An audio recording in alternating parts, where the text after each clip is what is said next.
Oh, hi everyone. It's Susie Crew again from Esoteric Trading Solutions. I hope you're all well. I just want to cover what is a security from a financial markets perspective. Very, very different to what is a security from a legal perspective.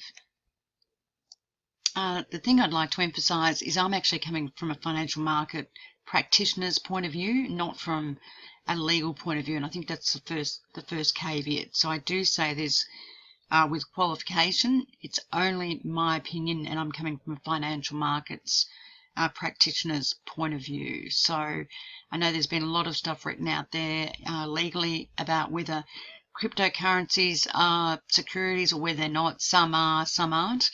But I'm actually just coming from a financial markets perspective in terms of having traded other markets and what I believe is the way cryptocurrencies should be treated.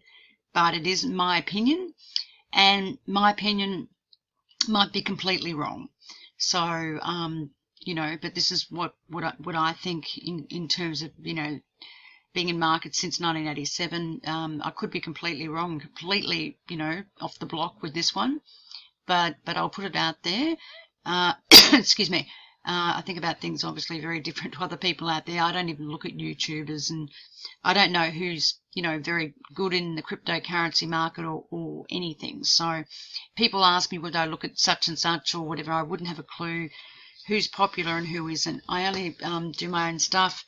And, obviously I have my own view, given that, I've been working in other markets for a long time, and I've been looking at the crypto market for a number of years now as well. So anyway, with that, I just want to qualify again. I'm not looking at it from a legal point of view. I'm looking at it from a financial markets practitioner's point of view, which is very, very different to a legal point of view.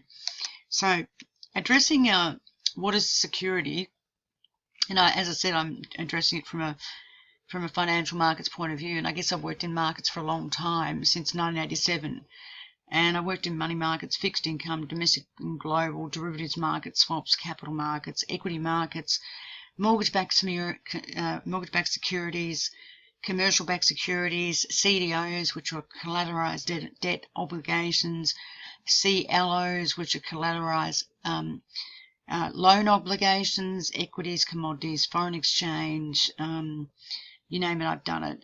Even you got exposure to the property market through high net worths at a number of investment banks. But so pretty much in Australia, for example, our regulatory board is ASIC, which is called the Australian Security Institute Commission, and that's a regulator very similar to the SEC. And they do regard the foreign exchange market, being like the securities market, even though it's basically, it could be exchange traded or it could be over the counter, just like bonds. Bonds, fixed income can be mainly over the counter. Some can be exchange traded, but not all. Mainly equities, as you know, are exchange traded, and certainly cryptocurrencies are exchange traded. So it doesn't necessarily mean that an asset class can't be traded on an exchange or traded over the counter or on a best endeavours or not even listed. It can still be classified as a security, certainly from a financial markets perspective. And certainly from a dealer or a broker's perspective. So just because a particular asset class is not traded on an exchange, or it is traded on an exchange or over the counter or on a best endeavours basis, or not even listed, it can still be classed, as a specific asset class. And I think that's really important. So basically, literally, when we talk about different asset classes, we're talking about equities, shares, we're talking about fixed income, which is bonds, debentures, that sort of thing. When we talk about money market securities, we're talking about bank bills, we're talking about floating rate notes, promissory notes, short dated corporate paper. When we talk about capital markets, we're talking about derivatives and physical delivery against derivatives. We could be talking about, cross-currency swaps, interest rate swaps, futures, options, warrants, all those sort of things, where there could also be physical delivery or non-physical delivery. And They could be priced on a futures exchange or not. SPVs, again, which is another funding tool, which are special purpose vehicles which could have retail mortgage-backed securities, retail mortgage-backed loans in there, or commercial loans, or anything else. So all these different types of asset classes, you want to call them, which they are, the bank or a corporate can use as a funding tool. So, for example, if they issue equity, they get money in, and that's a funding tool on their balance sheet. On the right-hand side of their balance sheet, the left-hand side is their assets, and the right-hand side of their balance sheet is their liabilities and their equity. So the balance sheet, obviously, I don't know whether anyone remembers this accounting 101, but the balance sheet was A equals L plus P. So assets equals liabilities plus equity. Also, they can use fixed interest, issue bonds or debentures or anything else, which is also a liability on their balance sheet. So, or a corporate. So rather than issuing shares, they might issue bonds instead. Both of those are deemed as securities. On the money market side, they could issue short-dated promissory notes, short-dated bank bills, short-dated, different types of paper, floating rate notes, whatever it might be. Again, still seen as a liability on the right-hand side of the balance sheet. On the capital market side, they could issue cross-currency swaps where it's the bank's liability. They owe someone else money on the swap itself or the derivative or whatever it might be, so it's their own liability. Or they could do a special purpose vehicle type transaction, which again, they get money in for selling some of their assets in a special purpose vehicle to liquidate some of their fixed assets or their alternative assets. All these are used as funding tools. And I'd even go to say that cryptocurrency, this is from a financial market practitioner's point of view, cryptocurrency in itself, when you issue cryptocurrency, it is also a funding tool. So in other words, a bank could issue equity, fixed interest, or money market, but they could also issue their own cryptocurrency. For example, Westpac Bank could issue its own cryptocurrency, Westpac Bank cryptocurrency. On the right-hand side of their balance sheet, they have investors that invest in their cryptocurrency, and they owe the investors, that those investors have actually, have, obviously invested in that cryptocurrency, and the issuer was Westpac. Now, the thing is, when that happens, if the issuer is Westpac or it's a bank or a corporate, in any other market, asset class market, they need to issue, and I've said this before, a prospectus for equity, or a debt prospectus for fixed interest or money market or capital derivatives or whatever it might be. The minute you go to an end investor when you want money to fund something, there needs to be a prospectus, just like in any other asset class. And I think that's really important, and this is from a practitioner point of view. So if we talk about specific asset classes, what are they? They're asset classes that fund managers invest in. They're asset classes that high net worth and individual people invest in. They're asset classes that the big banks invest in, corporates invest in, and the like. So, an asset class can be a specific asset or investment. It can be cash. You can have term cash. The banks have retail term deposits that they have a branch and people go in there and deposit their money, and those term deposits end up on their balance sheet as their liabilities. Even a term deposit will have a prospectus. So cash, fixed income is an asset class. Property is an asset class. If you sell property, units or whatever, there's got to be a prospectus. Alternative investments is another form of asset class. Now, alternative investments could be, you're investing in windmills, you're investing in structured credit notes, you're investing in CDOs, as I said, collateralized debt obligations or collateralized loan obligations. The other asset class is equities. Another asset class, and this is what the financial markets deems as asset classes, is commodities and all derivatives combined together. So what I'm saying from a financial markets point of view, not a legal point of view because I don't have a legal background, I'm just saying it from a practical financial markets view because I've worked in financial markets all my life. Cryptocurrencies are a new asset class. And if they're a new asset class, forget about the legal guys. If they're a new asset class, then they should be treated very similar in terms of other asset classes, in terms of paperwork and documentation. That's my personal view. Okay, I didn't get this from anywhere. I didn't look up other people's, source notes or YouTubes. I don't look at them. As I said, I don't look at other people's YouTubes or anything like that. I don't know who's popular and who isn't. I wouldn't have a clue, and it doesn't really interest me. So basically my argument is cryptocurrencies, whether they're, a coin for utility or whether they're a token, should be treated like a new asset class. And cryptocurrencies should be no different to any other asset class, where if the issuer is asking for money from the end investor with an ICO, initial coin offering, then a proper prospectus needs to be done. No different to an IPO at an equity level. If there is a new IPO, which means initial public offering, which you all know what that means, for shares, then initial public offer paperwork needs to be done for shares. If there is a new debt facility or a new debt that a corporate or a bank is issuing, then a prospectus needs to be done. If there's a property deal, a new property deal, a prospectus for derivatives and commodities, where all the risks are outlined, all the projections, all the business case, and all that sort of thing. And my argument is cryptocurrencies are no different to that. It's a new asset class. I remember reading something ages ago. Someone said it was, it's been 120 years since it was a new asset class.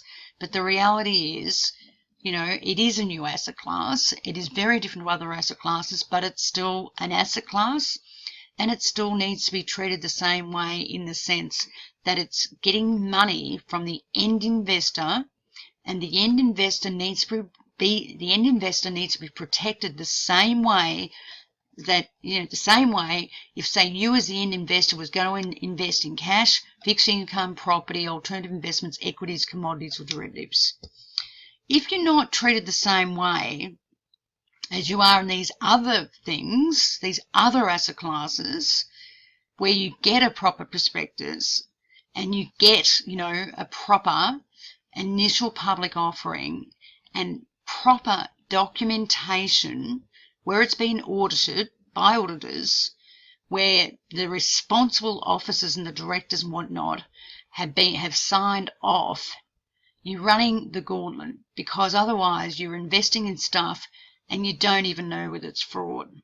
Now, I've seen figures this year, something like 6.4 billion, including Telegram, have come out in ICOs. Of the 6.4 billion, 46%, are deemed scams or just crap. Now, this is the issue.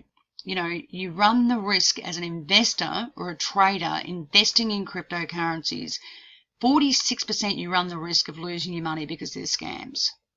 Now, in other asset classes, because they're properly regulated, you don't run the risk of losing money because they're a scam. Yes, you might lose money because the market goes up and down, in terms of, yes, markets are mark to market and they go up and down because valuations go up and down, like shares, commodities, derivatives, fixed income, property, whatever. I mean, even with cash you can lose money, depending on, the interest rate and that sort of thing.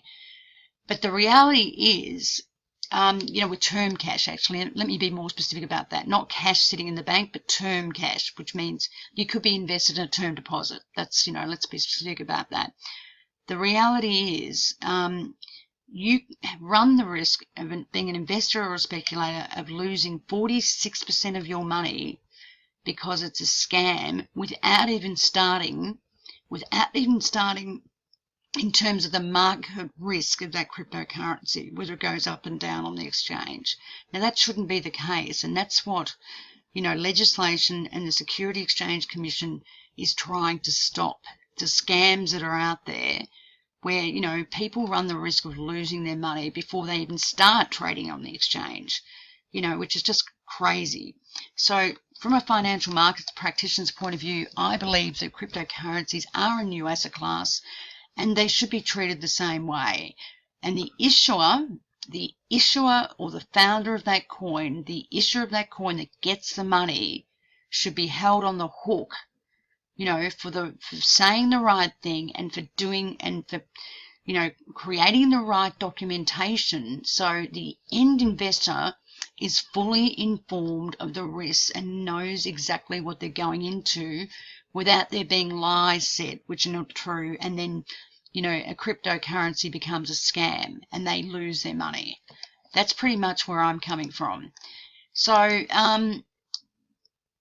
excuse me.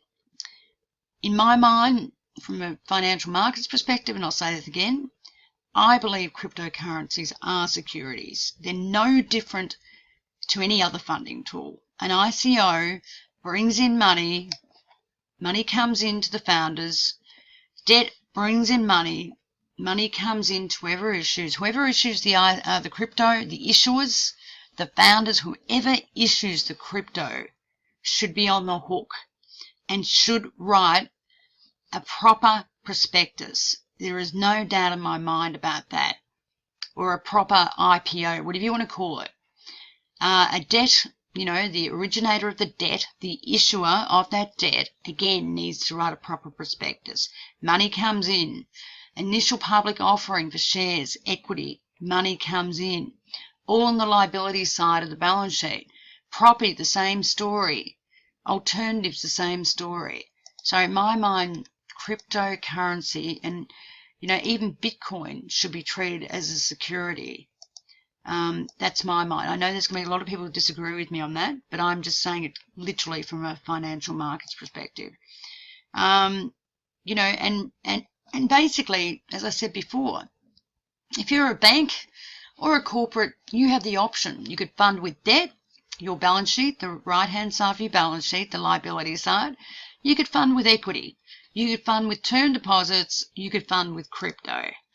You could fund with any sort of security you like. And crypto, in my mind, is another security. I know the legal bogans, the legal boffins, whatever you want to call it, think that it isn't. But from a financial markets perspective, I actually believe they are. So if you look up this address here, www Trust Nodes, this one, Big Day, Ethereum Securities or something, people talking about the Howey test, and this legal guy, I don't know who he was, but you can actually look at the reference there. He said, and he quotes Howey, a contract is a transactional scheme where a person invests in money in a common enterprise as it leads to expect profits from the efforts of a third party. He says current Ethereum obviously does not meet that definition. There is no investment in a common enterprise. There is selling or buying Ethereum like you sell or buy gold. Then he goes on to say that there's no common enterprise. Then he goes and says that miners and the nodes all work separately and all that sort of thing. I don't agree with this guy. I don't know who he was. But I'm actually saying the foundation or the issuer of the coin, wherever the money goes, wherever the money went for the initial technology, they're the people that are responsible for ensuring there is a proper prospectus and that investors or traders or whatever are properly informed of the details of Ethereum. So if the money went to, what's that guy's name, Buttram Vitalik or whatever his name is, if the money went to that guy, then he is the responsible holder, the responsible entity for the foundation of Ethereum to do a proper prospectus. Now, I know you're going to say to me, the technology was new, no one knew anything and there was no law and all that sort of thing. That's right, and I agree with that, but I will come to that at the end because this is what I believe the SEC should do. Okay, but we'll talk about that at the end. So I don't agree with what this guy is saying. I know he's saying from a legal perspective, but from a market practicality point of view, whoever is the issuer of the coin, the founder of the coin, whoever is the one developing, the founder of the coin, then they're on the hook for releasing a proper prospectus so the end investor is totally informed. Then he goes on to say, people might hope for a profit, but price goes up and down. There's no guarantee of profits. Price is something different. Price in a market going up and down is completely different to profit. Let me say that for a minute. Completely different. The price of an organization or a foundation with its technology, the profit of an organization or a foundation with its technology is completely different to whether the price goes up and down in terms of the market. If you buy shares, yes, of course you're hoping for a profit. If you buy Ethereum's coin, of course you're hoping for a profit when you buy, and you buy whatever it is, $700 and you're hoping for it to go up to 800. But sometimes price goes up regardless of profit, and sometimes price goes down regardless of profit. They're two completely different things. A profitable organization can be very profitable, but the price operates in a different way. And I think this guy being a legal guy, I don't agree with them because they're two totally separate things and they shouldn't be put in the same basket. The reality is you can buy a share, hoping for a profit, but it can certainly go to zero. But that's market risk, not the risk of the entity itself. The entity itself, initially needs to outline the risks of the entity. And I think it's important, that is the case. Again, even if say shares are issued and the company has profit, they don't necessarily have to release a dividend, which adds to your profit of holding that share. So just because they have profit, they don't have to declare a dividend, which adds to the profit on that share. So this guy, yes, is definitely coming from a legal perspective, and I don't actually agree with that statement. Also, he says, and please look up this reference I've got here. Also, he says any profit or loss does not come from a third party, not any more than it does when you decide to buy or sell gold. Well, I don't believe in that. I mean, that's not correct at all. When you're trading gold, gold buying and selling, you could argue that the third party is the person that's on the other side of that trade. I've gone into the exchange. The exchange, there's a bid offer spread on something, a buy and sell. The exchange takes their little bit of money, depending on the margin on the bid offer spread, from the wholesale rate to the retail rate. And then I've got someone on the other side that's taking on my position the opposite way. So I'm either winning or losing. It's a zero-sum game. And technically speaking, from a market practitioner's point of view, that is a third party. So again, this is why, I'm differing very much to what this legal guy is saying. And then I'm saying it's the issuer of the coin that gets the proceeds. It's important. It's the responsible officers behind the ICO that should be accountable to the SEC and accountable to the investors with an ICO that's properly, that has proper information and that is audited, where they're on the hook for being liable if there are, errors on that, or there's incorrect statements or just damn lies to get your money and the ICO falls over. Sorry, these things go for so long. I'm so sorry. This is now 23 minutes. I thought this would last for 15 minutes. Anyway, look, what I believe, and this is my own personal belief, and I believe cryptocurrencies are securities. And again, I vary very differently to the legal practitioners or the legal people. They go up and down, and honestly, they make their money with the use of the coin or how good the technology is and whether other people use that technology. So if the technology's crap, the coin goes to zero. If people don't use it, the coin goes to zero. And basically, I know there was a head of Ripple or someone that came out and said Ripple's not a security either, but I believe all cryptocurrencies are securities because there is an issuer who gets the money. And whoever that issuer is, they're on the hook. No different if you're an issuer of shares, you're an issuer of term deposits, you're an issuer of debt. So what I think the SEC should do, and this is my opinion, and we'll preface this, it's my opinion only. I believe an amnesty should be for the past because, as we all know, cryptocurrencies are a new asset class. They're new, and a lot of legislators don't know how to deal with them. Obviously, the issuers of all those coins that have come out, 1700, there was no legislation, so they weren't breaking any rules. Nothing was in place, nothing was in stone for cryptocurrencies because it's a separate asset class. But I do believe going forward, the SEC should lay down the rule that, obviously whoever stands to get the money in for the technology development of those coins and the technology should be, the ones that put out a proper ICO with a template. And basically the registered reps and the people that are on the hook if they make lies and their scams and everything else. So what I'm saying is anything that was done, say put a date, the 31st of July, anything done pre 31st of July 2018, anything done pre that time, there's an amnesty. No one gets fined, no one gets put in jail, whatever. It's all just hype and FUD. But going forward, they've set down a very clear case. If you issue any more cryptocurrency, which is a security, you need an ICO and a proper template, like a prospectus of an ICO, where it's signed off by auditors and signed off by the responsible people of that ICO. And literally, if there's any, if there's any lie or anything else in that, they could literally go to jail for that. So that's my honest belief, and I do believe they are securities, and I do believe it's a new asset class. And this should happen sooner or later. So if you have views, please come back to me. I'm sure I'm going to get some interesting views back. Yeah, it'll be interesting to see how it all pans out. Cheers. It's Susie here from Esoteric Trading Solutions.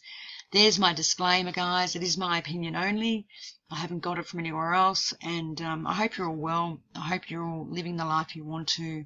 I hope you're all kind to each other, kind to yourself, kind to your friends, your parents, just to people generally. We are blood and water, and we don't last forever, and kind to your animals. Anyway, guys, have a good day, and I'll talk to you soon. Thank you.